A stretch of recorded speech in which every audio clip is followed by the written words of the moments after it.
Chest 1. The jungle shimmered in the morning haze as Captain Michael Hawk, Ellison's RF. 4C Phantom streaked across the Laotian border at 600 knots. April 14, 1972. Operation Constant Guard V was in full swing. American air power was hammering North Vietnamese supply routes in a desperate attempt to slow the Easter offensive. Hawk's orders were simple, or so they sounded on paper. Route Recon 47. Photograph the supply depot near Mujia Pass. Do not engage. Return to base. Command had briefed him the night before. Intelligence suggested the depot was largely abandoned, hit hard by previous bombing runs. His job was to confirm the destruction, take high-resolution photos for analysis, and get out before enemy radar could lock him. The RF-4C wasn't armed for combat, at least not officially.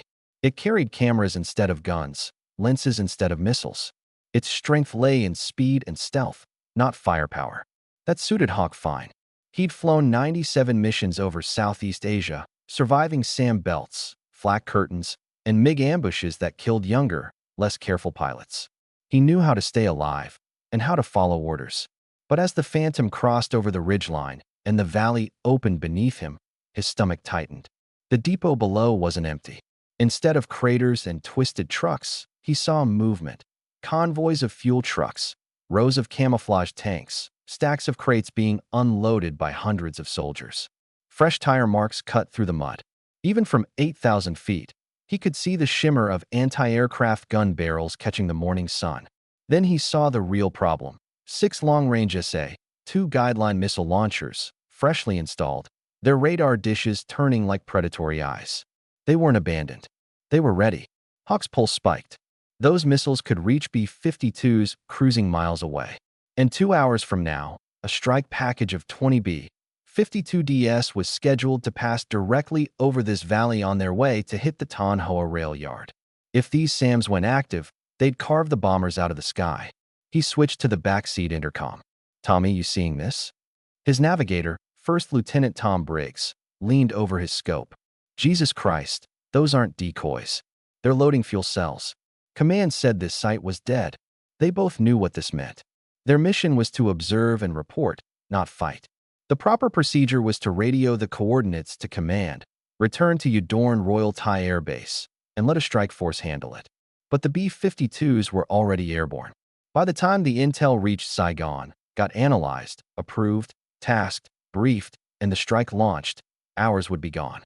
Those SAMs would be camouflaged, dispersed, or worse, fired. Hawk clenched the control stick, staring down through the haze.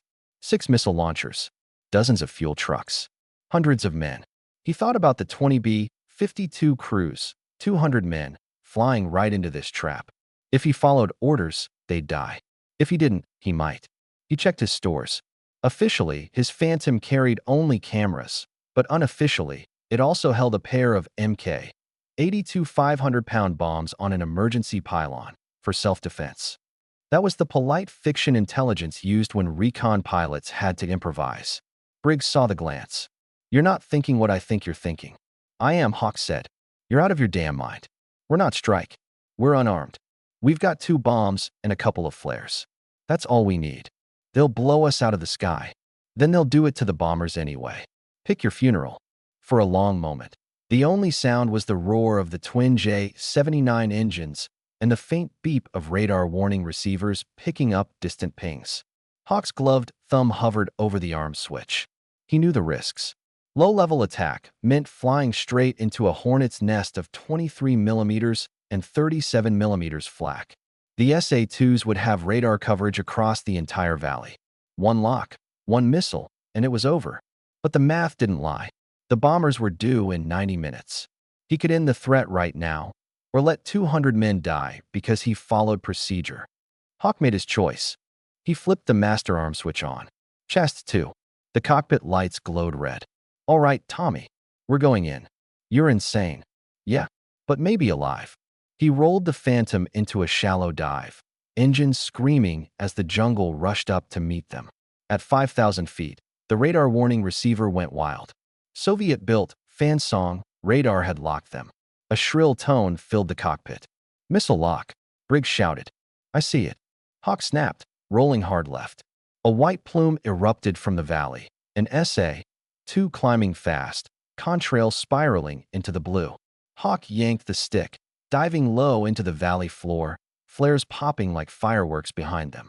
The missile streaked past, detonating in a thunderclap that rocked the Phantom. Shrapnel pinged against the fuselage. He leveled at treetop height, racing through the valley at 650 knots. The SAM crews were reloading. Anti-aircraft guns opened up, tracers arcing across the jungle canopy. "Targets in sight," Briggs shouted. "Bombs away in 5 seconds." Hawk lined up the launchers, 6 of them, perfectly spaced on the riverbank, and thumbed the release. 2 Mk-82s dropped clean, tumbling toward the earth. Seconds later, the jungle below erupted in flame. The first blast tore through the nearest launcher, flipping it end over end. The second hit a fuel truck, igniting a chain reaction that leapt from vehicle to vehicle. The valley turned into an inferno. Good hits. Secondary explosions. Briggs yelled. "Don't celebrate yet," Hawk said, banking hard. The radar tone screamed again, another lock. "They're still alive down there." A second missile launched. Hawk dropped even lower, the Phantom's belly skimming treetops. The missile overshot, exploding harmlessly ahead. The shockwave rattled his teeth. Behind them, the fuel fire spread to the other launchers. One by one, they detonated in quick succession, the shockwaves echoing across the valley. Hawk pulled up hard, climbing through the smoke. The instruments blinked warnings, hydraulic pressure dropping, left wing damage. He didn't care. He had to confirm the kills. He circled once. Where the missile site had been, only a blackened scar remained. Every launcher gone. Fuel trucks burning. No radar emissions. Briggs exhaled. "Jesus, Mike. You just wiped out a whole SAM battalion." Hawk smiled grimly. "And saved a squadron of bombers." The radio crackled. "Crown Control to Raven 2-1. You've entered prohibited engagement zone. Report status." Hawk hesitated, then keyed the mic. "Crown Control, this is Raven 2-1. Target area engaged. Multiple secondaries. Site neutralized." "Say again, Raven." "You engaged." "Affirmative." 6 SAM launchers destroyed. No further emissions detected. The controller's voice went tight. "That was not authorized. 2-1. Return to base immediately." Hawk didn't answer. He just turned the Phantom toward the west and pushed the throttles forward. As they climbed over the mountains into clear air, the reality began to set in. He'd just violated a direct order. He'd turned a reconnaissance mission into a one-man airstrike. Back at Udorn, there would be questions, maybe even a court-martial.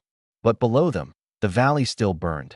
And above them, 200 bomber crews were flying toward their targets, completely unaware that one rogue pilot had just saved their lives.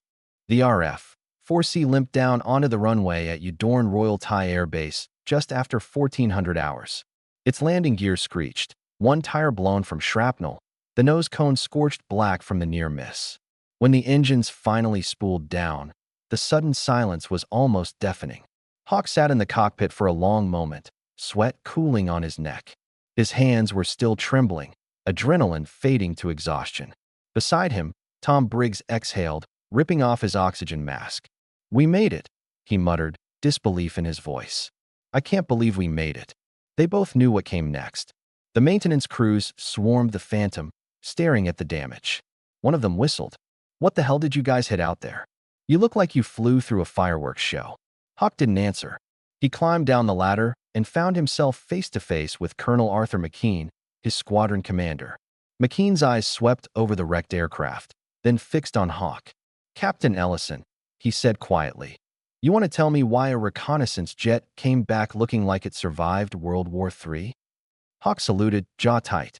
"Sir, I engaged an active SAM site near Mujia Pass." McKean blinked. "You what?" "I identified 6 operational SA-2 launchers preparing to target the inbound B-52 strike package. I destroyed them." McKean's face hardened. "You engaged without authorization?" "Yes, sir." The colonel's tone dropped to a whisper. "In case you forgot, Captain, you're not a strike pilot. You were ordered to photograph and report, not start a one-man war." "With respect, sir," Hawk said. "If I'd followed that order, 20 bombers wouldn't have made it home tonight." McKean's jaw worked silently. He turned to Briggs. "Is this true, Lieutenant?" Briggs hesitated, glancing at Hawk. Then he nodded. Yes, sir. The site was fully active. We saw missile crews fueling and loading. The captain's decision probably saved a few hundred lives. McKean rubbed his temples. Jesus Christ. You two just started an international incident. He motioned toward the hangar. Debrief room. Now. Inside the debriefing chamber, fluorescent lights hummed overhead. A map of northern Laos was pinned to the wall, dotted with red circles marking known missile sites. Hawk and Briggs sat at a steel table, still in flight suits. Across from them sat a pair of intelligence officers from 7th Air Force Command, stone-faced behind clipboards. The older one, Major Conrad Lyles, adjusted his glasses. Captain Ellison, your mission report states you engaged an enemy surface-to-air missile site. On whose authority did you initiate that strike? My own, sir. So you admit to violating direct orders? Yes, sir. The younger officer scribbled something down. Lyles continued. Are you aware that engaging a target in Laotian territory without clearance violates both command protocol and international law? I'm aware, sir. Then explain why you did it. Hawk leaned forward. Because the site was fully operational and the B-52 strike was already inbound. If I'd gone through channels, those missiles would have been ready and waiting.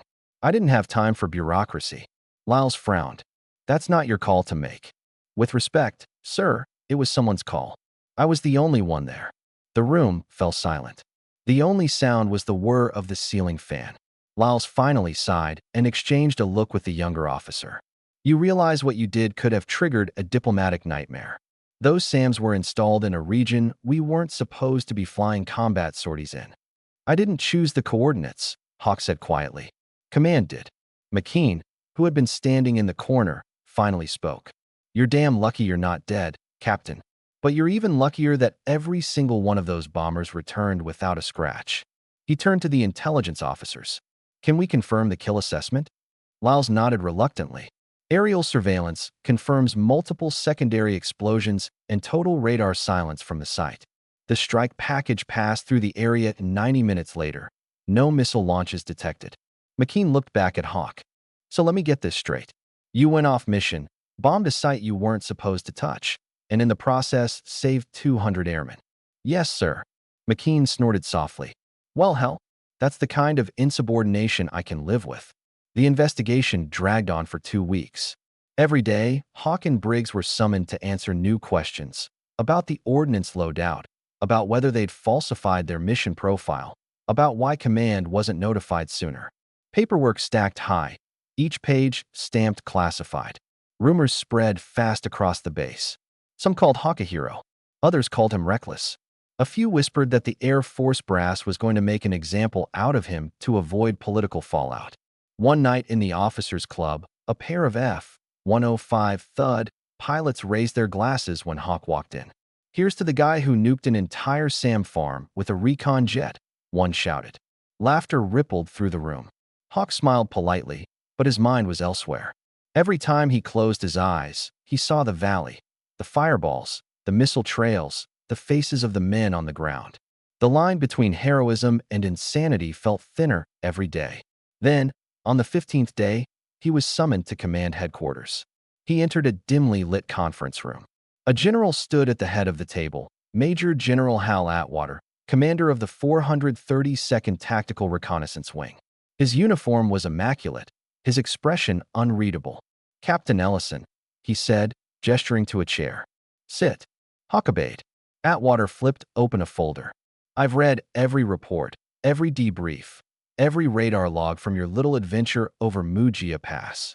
He closed the folder with a snap. I have 2 questions. First, were those missiles live? Yes, sir. They fired 2 shots at us. Second, were they destroyed? Yes, sir. Completely. Atwater nodded slowly. Then this conversation never happened. Hawk blinked. Sir, you disobeyed orders, violated airspace agreements, and turned a reconnaissance mission into an unauthorized airstrike. Under normal circumstances, I'd court-martial you. But normal circumstances don't apply when you prevent the loss of 20 bombers and 200 men. The general leaned forward. Do you understand me, Captain? Yes, sir. Atwater's tone softened slightly. You did the right thing. The wrong way, maybe, but the right thing. Sometimes that's the only way it gets done. He stood and extended his hand. You'll receive a formal letter of reprimand. It won't go higher than that. Off the record, you're damn lucky. And so are those B-52 crews. Hawk shook his hand, speechless. As he turned to leave, Atwater added, "By the way, Intel reviewed your gun camera footage. Beautiful work. You might have just saved more lives than you'll ever know." That night, Hawk walked out to the flight line alone. The jungle air was thick with humidity, the distant hum of insects blending with the occasional roar of departing jets. The Phantom sat under floodlights, patched and repainted, ready for its next mission. It looked whole again, but he knew how close it had come to being scattered across the valley. Briggs joined him silently, holding 2 beers. "So," he said, handing one over, "we're not getting court-martialed." "Seems not. Think they'll give us a medal?" Hawk chuckled. "More likely they'll give us another recon run." Briggs smirked. "Figures." They stood there a while, watching another pair of Phantoms take off into the dark. After a moment, Briggs spoke again. "You ever think about what those guys on the ground felt? The ones we hit?" Hawk didn't answer right away. "Every day," he said finally. "But I think more about the ones we saved." The 2 men clinked bottles softly, then watched the lights fade into the horizon. But even as the weeks passed, the story wouldn't stay buried. Pilots whispered it in bars in Saigon, in debrief tents in Thailand, in the ready rooms of aircraft carriers in the Gulf of Tonkin. The tale of the recon pilot who'd bombed a missile site on his own spread like wildfire, sometimes exaggerated, sometimes downplayed, but always retold with the same disbelief. Command never officially confirmed it. The incident remained classified, but the next time a reconnaissance pilot requested permission to arm his jet for self-defense, no one argued. Back in the States, the war faded into headlines and political arguments. Veterans came home to protests and confusion. For years, Hawk stayed quiet. He taught flight safety courses at Nellis Air Force Base, lecturing young pilots about the importance of discipline and procedure, words that sometimes caught in his throat. He never mentioned Mujia Pass, but the story had a life of its own. In 1983, a declassified after-action report from the 7th Air Force briefly mentioned an unscheduled strike that eliminated a major surface-to-air missile site hours before a B-52 raid. The pilot's name was redacted, but among those who'd flown there, everyone already knew. It wasn't until decades later, when Hawk was long retired, that a military historian tracked him down. She was working on a book about air reconnaissance in Vietnam, the forgotten missions, the unsung crews who flew unarmed into enemy airspace day after day. She'd found fragments of his story in the archives, flight logs, damage reports, a blurred gun camera photo showing 6 mushroom clouds rising from a jungle valley. When she called, Hawk hesitated. He hadn't spoken about it in 40 years. Finally, he agreed to meet. They sat on his back porch in Arizona, desert wind rustling through the mesquite trees. The historian laid out her notes carefully, then asked the question she'd been waiting to ask. "Why did you do it, Captain? You must have known you could have been court-martialed or killed." Hawk leaned back, silent for a long time. Then he said, "Because sometimes you don't get to wait for permission. Sometimes the only difference between following orders and saving lives is about 5 minutes and a bad decision." The historian smiled faintly. "And you made the bad one?" He nodded. "The right bad one." She asked if he'd ever regretted it. Hawk stared out at the horizon. "Every day," he said. Then after a pause, "But I'd do it again." When the book was published years later, his name appeared for the first time. Captain Michael Ellison, 14th Tactical Recon Squadron, USAF, in a single paragraph that described the Mujia Pass incident. It wasn't sensationalized, just factual. Ellison's unauthorized strike destroyed 6 operational SAM launchers minutes before a scheduled bomber raid, preventing significant losses. He never sought publicity. He didn't attend the interviews or signings. But copies of the book began showing up in Air Force academies, training centers, and briefing rooms. Young pilots underlined his story. Instructors used it to teach initiative under pressure. The lesson was always the same. Orders are guidance. Judgment saves lives. When Hawk passed away in 2009, the Air Force sent a small honor guard to his funeral. Among the attendees were several gray-haired men who'd once flown B-52s over North Vietnam. After the service, one of them, a retired colonel, approached Hawk's son. "Your father saved my crew," the man said simply. "He didn't know it.